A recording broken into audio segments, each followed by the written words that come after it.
because when I first started making money and it was, my salary or my earnings were published all over the place. I mean, the first year I was like, really? Did I make that much money? Oh my God. It was very difficult for me to figure out where my boundaries were because I'd grown up poor and didn't have anything. So it's easy when you don't have anything and people ask you for money. And they say, I need $500. You say, I don't have it because I'm just trying to get my rent paid. It's harder when your multi-million-dollar salary is now in the paper and you get a lot of friends and cousins you didn't have before. So how do you set boundaries for yourself? I was having trouble setting boundaries for myself for even strangers. People would just show up at my door in Chicago and say, Oprah, I left my husband, please help me. And I would, because she knows I have it. So don't try that now though, okay? Don't try that now, I figured it out. So what I learned is that the reason why people keep showing up is because my intention is to make them think that I'm such a nice person that you can ask me for anything, you can get me to do anything, I'm gonna say yes, I'm gonna say yes. So when Stevie called me this time, I thought I'd try out my first no on Stevie. Let's start big. He wanted me to donate some money to a charity, and I didn't want to donate to the charity because I have my own charities and I care about a lot of people, but the problem is when you have money, everybody thinks you just want to give to everything. So every letter I ever get starts with, we know you love the children. Yes, I do love the children, but somebody else is going to have to help the children. So I said to Stevie, no. And as a person who has that disease to please, I was waiting for him then to say, I will never speak to you again. I will never call you. I will never sing a song for you. And he didn't. He just said, okay. Okay? Okay, it's okay? He said, okay, check you later. And what I learned from that is, many times you will have angst and worry about things and put yourself in a state, like someone said this morning because their phone went off, they were mortified over a phone, I said, really? You will put yourself in a state when the other person really isn't even thinking about you. So learning that I could specifically determine for myself what the boundaries were for me, what I wanted to do, give my money, give my time, give of my service to who I wanted to give it to when I did, that I get to make that decision. And just because you get 100 requests a week doesn't mean you have to try to fulfill all of that. Just because you have all of these demands on your time and on you doesn't mean that you have to say yes. You get to decide because you're the master of your fate. The captain of your soul, as William Ernest Henley said in Invictus. And understanding that really changed the meaning of my life in that I was no longer driven by what other people wanted me to do, but took charge of my own destiny, making choices based upon what do I feel is the next right move for me. Quincy Jones had, I would not even say an important role, I would say the role in my acting career. Quincy Jones discovered me. And it's so interesting to me because when I was working as a television newswoman in Baltimore, and really all I wanted to do was be an actress, but I was doing television, and I felt at the time, well, I can't quit this job because this is what everybody else wants to do. And if I quit this job, what am I going to do? And I was going to a speech coach at the time that the station had sent me to. The broadcasting school, they sent everybody to the same woman. And I was telling her, I really don't want to do this. What I really want to do is act. And she says, my dear, you don't want to act. Because if you wanted to act, you'd be doing it. What you want to be, my dear, is a star. Because if you wanted to act, you'd be waiting tables in New York. And I thought, now why am I going to wait tables if I'm already working in TV? So I said, well, what I think is going to happen is I will be discovered. because I want it so badly. Somebody's going to have to discover me. And she said, you just dream. You dream, you're a dreamer. So when it happened, I called her up. I said, you will not believe this. I got discovered. And it really was a discovery. It's like one of those Lana Turner stories, only it wasn't a drugstore. He was in his hotel room, saw me on TV. It was unbelievable. So the interesting thing about that is that I truly believe that thoughts are the greatest vehicle to change power and success in the world. Everything begins with thoughts. I mean, the chairs that we're sitting in, the room that we're in, all started because somebody thought it. So I thought up The Color Purple for myself. I know this is going to sound strange to you. I read the book. I got so many copies of that book. I passed the book around to everybody I knew. If I was on the bus, I'd pass it out to people. And when I heard that there was going to be a movie, I started talking it up for myself. I didn't know Quincy Jones or Steven Spielberg or how on earth I would get in this movie. I'd never acted in my life, but I felt it so intensely that I had to be a part of that movie. I really do believe I created it for myself. I wanted it more than anything in the world and would have done anything to do it. Anything to do it. Turn your wounds into wisdom. You will be wounded many times in your life. You'll make mistakes. Some people will call them failures. But I have learned that failure is really God's way of saying, excuse me, you're moving in the wrong direction. It's just an experience.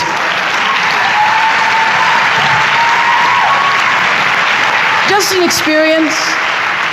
Just an experience. I remember being taken off the air in Baltimore, being told that I was no longer being fit for television and that I could not anchor the news because I used to go out on the stories. And my own truth was, even though I'm not a weeper, I would cry for the people in the stories, and which really wasn't very effective as a news reporter, to be covering a fire and crying because the people lost their house. And it wasn't until I was demoted as a on-air anchorwoman and thrown into the talk show arena to get rid of me that I allowed my own truth to come through. And the first day I was on the air doing my first talk show back in 1978, it felt like breathing, which is what your true passion should feel like. It should be so natural to you. And so I took what had been a mistake, what had been perceived as a failure with my career as an anchorwoman in the news business, and turned it into a talk show career that's done okay for me. What drives you to keep working so hard? You and I are in the 60s category. And so when you're in your 60s, you've lived more than you're going to live, realistically. So when you realize you've lived more than you're going to live, you can say, why not relax a little bit? Why not just ease up? Why have you decided to even work harder than you did before? Because I think, David, that everybody, the thing that works for me all these years, whether it was the magazine, or which I still have, or whether it was the show, I understood that there's a common denominator in the human experience. And I want the same thing you want, which is the same thing you want and you want. What we all want is to be able to live out the truest, highest expression of ourselves as a human being. That doesn't end until you take your last breath. What is the truest, highest vision that you hold for yourself? No matter where you are in your life, there's always the next level. There's always the next level to the last breath. So I feel that I always knew that I would be done with the show when I felt like, oh, I've said as much as I could say here on this platform. And then how will I be used? If there were a theme song to my life, Amazing Grace would be one of them, and Keep On Using Me Till You Use Me Up would be another one. You know that Bill Withers song? Yes. So I feel that until you have used your value as a human being, you're not done.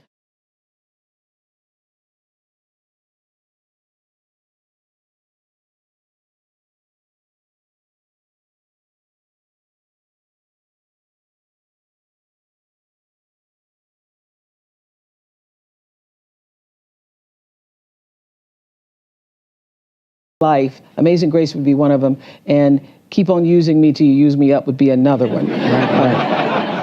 You know that Bill Withers song?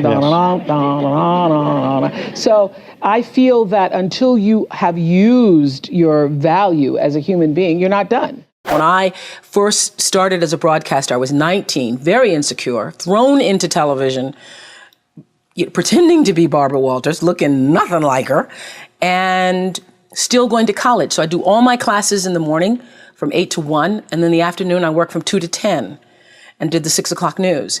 And would stay up and study and all that stuff, until 1, 2, or 3 o'clock in the morning, and then just start the routine all over again.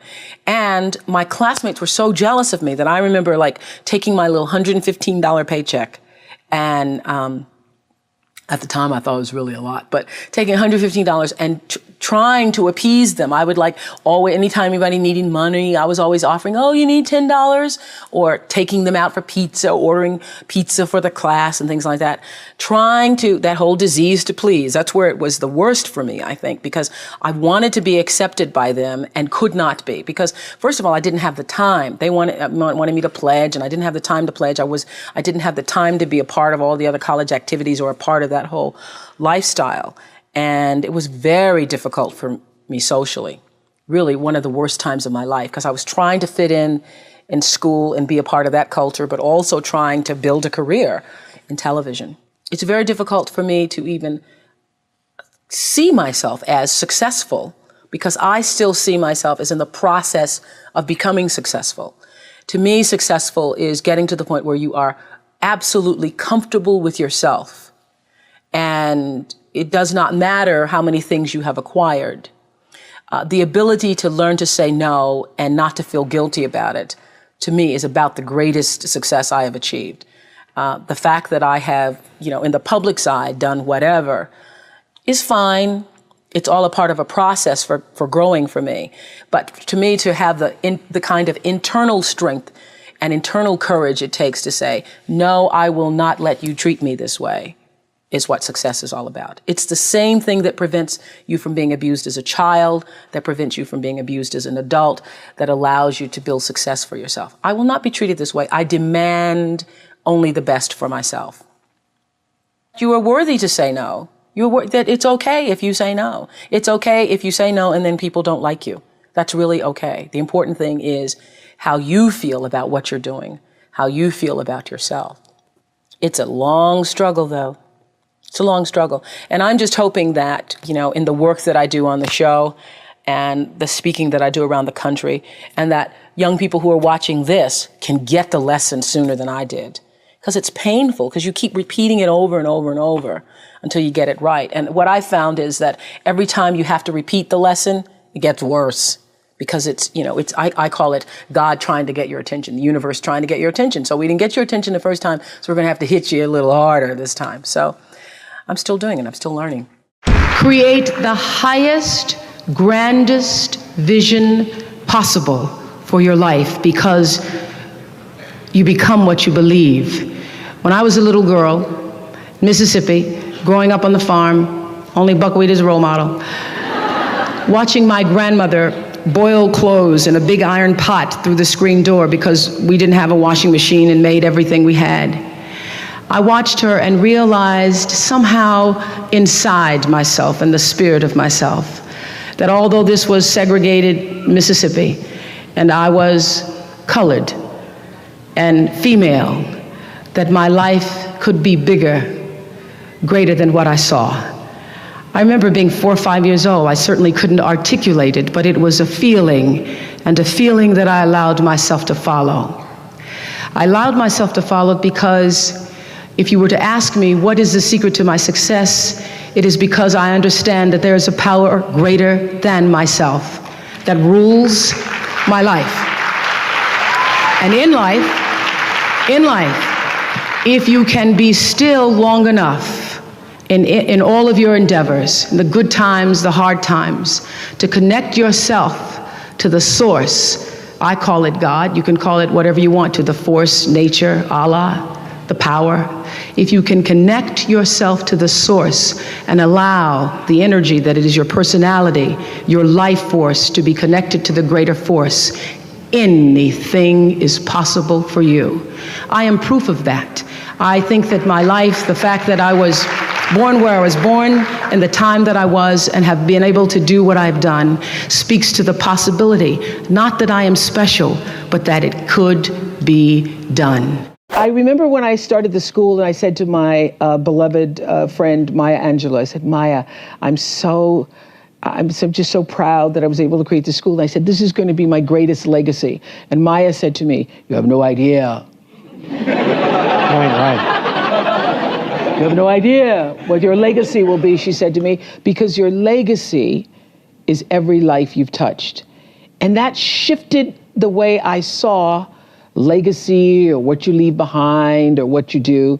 Because Maya was explaining to me that, over all the years of watching your show, everybody who decided that they were going to go back to school or lose weight or no longer hit their children or get out of a bad marriage, all of those people who have seen and experienced your voice. And the same thing with everybody here.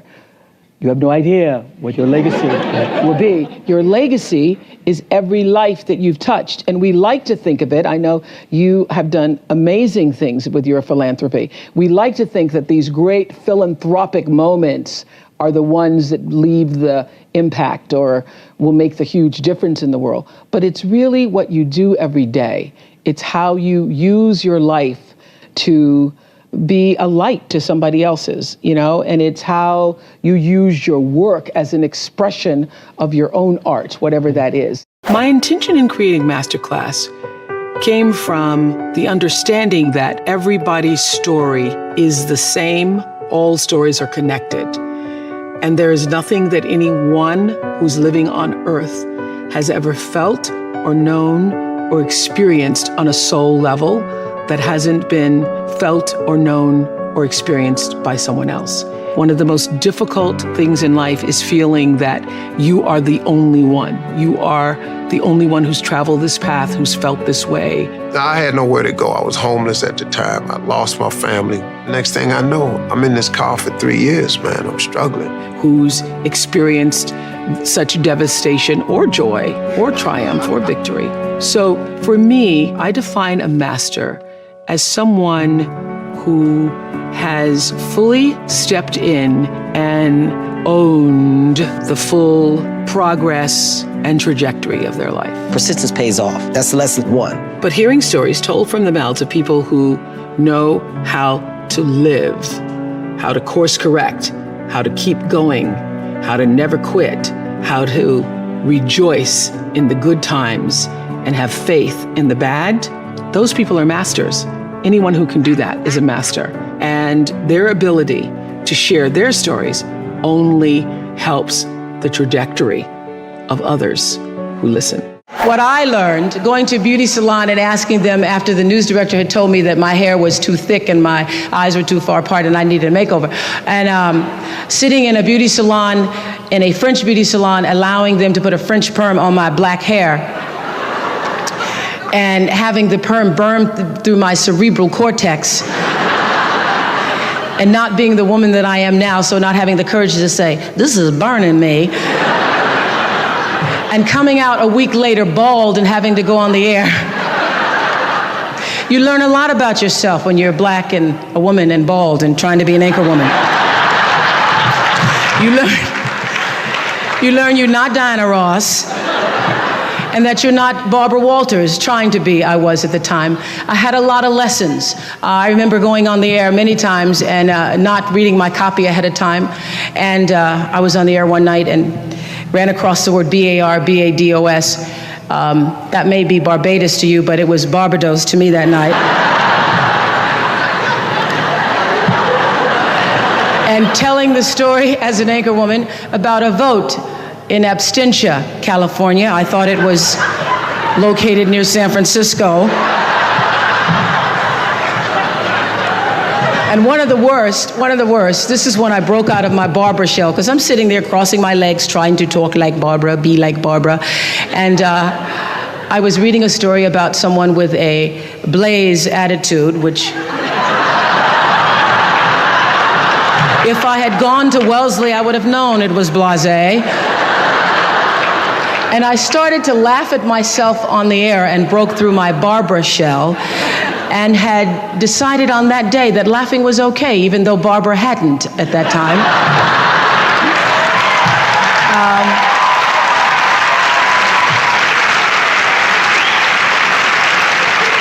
And it was through my series of mistakes that I learned that I could be a better Oprah than I could be a better Barbara. And I allowed Barbara to be the mentor for me, as she always has been. And I decided then to try to pursue the idea of being myself. And I am just thrilled that I get paid so much every day for just being myself. But it was a lesson long in coming, recognizing that I had the instinct, that the inner voice that told me that you need to try to find a way to answer to your own truth was the voice I needed to be still and listen to.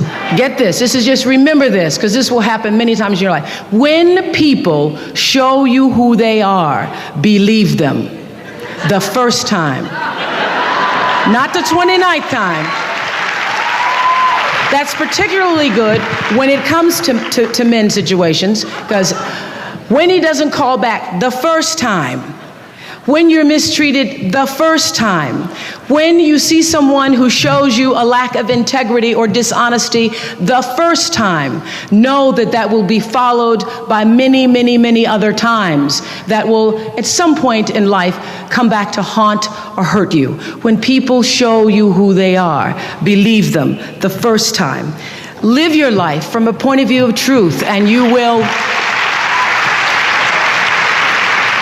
live your life from truth, and you will survive everything. Everything. I believe even death. You will survive everything if you can live your life from a point of view of truth.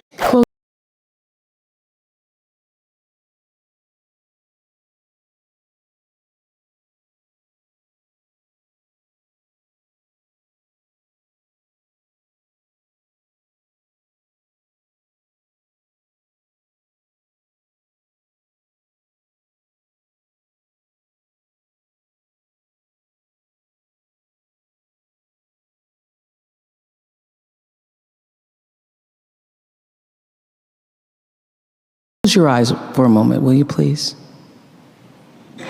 And breathe with me. Just close your eyes. And if you will, put your thumb to your middle finger and gather your other fingers around. And let's feel the vibration and pulse of your personal energy as you take 3 deep breaths with me. Inhale. And as you exhale, just feel the vibration, energy, blood pulsating through your body, through you. And another inhale.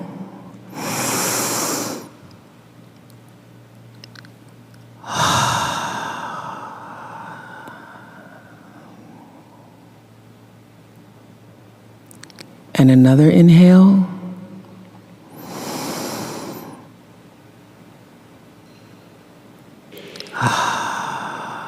And keep your eyes closed. And let's just think about this day. This day that you have been graced to breathe in and out thousands of times. This day where many of those breaths were taken for granted. You just expected the next one to come. But the truth is, there's no guarantee that the next one comes. This day, how you started your day, what your thoughts were this morning, how you've carried yourself through this day, how you've been allowed to have encounters and experiences, some challenging, some more life-enhancing, that pushed you forward another day of being here on the planet Earth as a human being. Just think about that. After all you've been through, in this day alone, and the many days and years past, how you got here to this prestigious, esteemed university, the choices you made that have brought you to this day.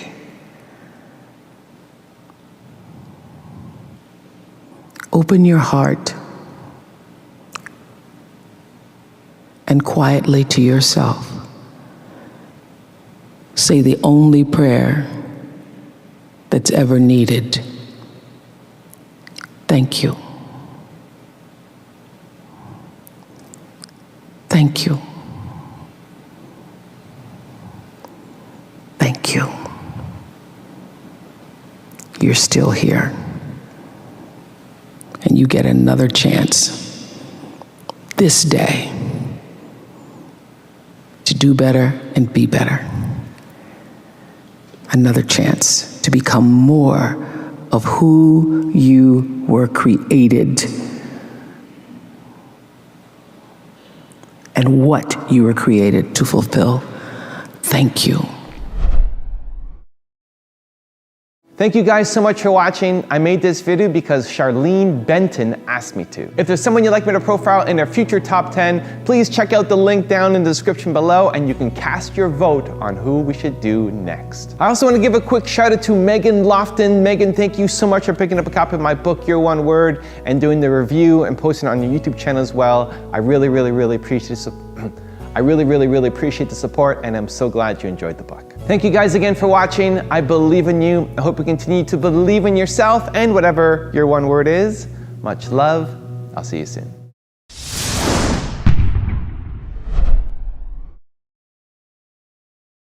I have paid attention to my life because I understand that my life, just like your life, is always speaking to you, where you are, in the language, with the people, with the circumstances and experiences that you can understand and interpret if you are willing to see that always life, God, is speaking to you.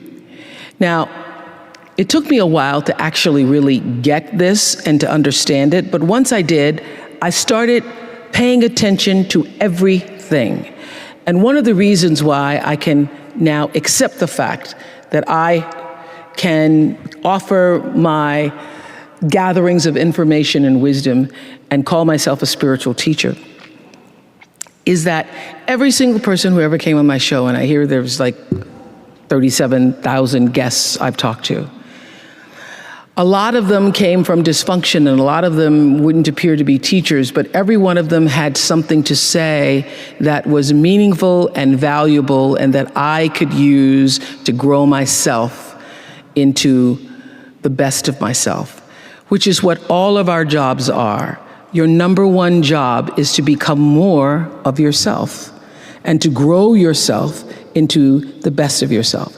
How do you stay fresh, and how have you, what can you attribute staying in the biz for so long? I think every year you're trying to reinvent yourself and you stay in touch with what other people are doing, thinking, feeling.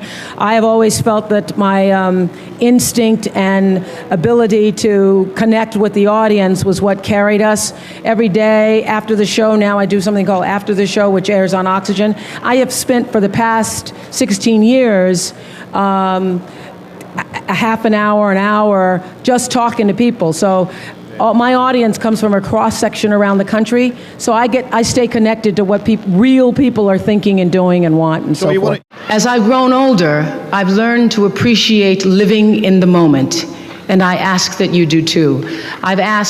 I'm asking this graduating class, those of you here, I've asked all of my viewers in America and across the world to do this one thing. Keep a grateful journal. Every night, list 5 things that happened this day, in days to come, that you are grateful for.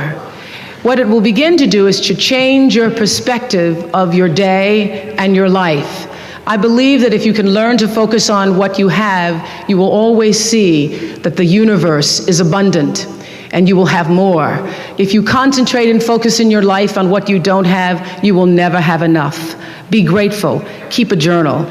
You all are all over my journal tonight.